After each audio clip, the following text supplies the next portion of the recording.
Bonjour, je suis Pauline, neuropsychologue à l'Institut Jérôme Lejeune. Dans cette vidéo, je vais vous parler du bilan neuropsychologique. C'est un examen qui peut vous être proposé lors de votre venue à l'Institut. Mais pourquoi réaliser un bilan neuropsychologique? À quoi va-t-il servir?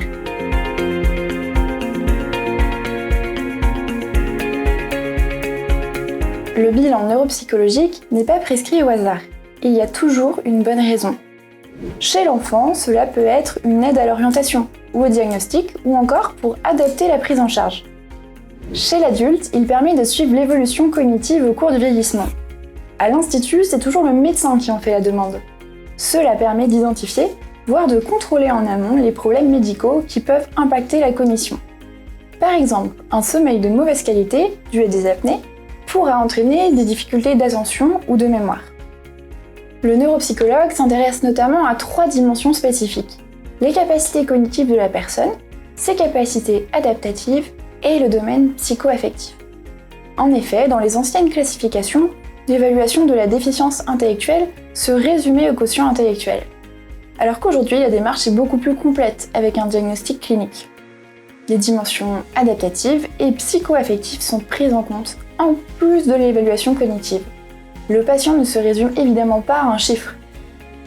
Parmi les capacités cognitives, on compte le langage, c'est-à-dire la capacité à comprendre et s'exprimer, le raisonnement, qui est la capacité à générer des liens logiques, à faire appel à l'abstraction, la mémoire, qui permet d'apprendre, se rappeler et restituer les informations, et l'attention, qui permet de mobiliser toutes ces capacités.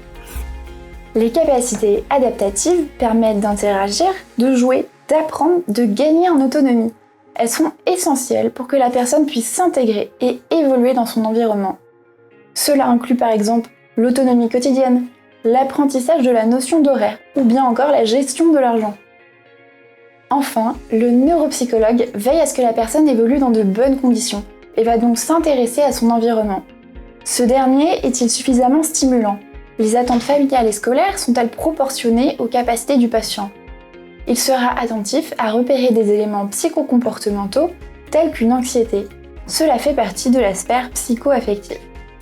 Si on résume, réaliser un bilan neuropsychologique, c'est comme prendre une photographie des capacités cognitives, adaptatives et psycho-affectives de la personne à un instant T, avec ses points forts et ses points faibles.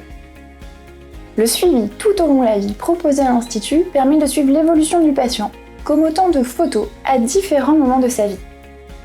Vous comprenez donc l'importance de ce bilan, mais comment s'y préparer et comment se déroule-t-il?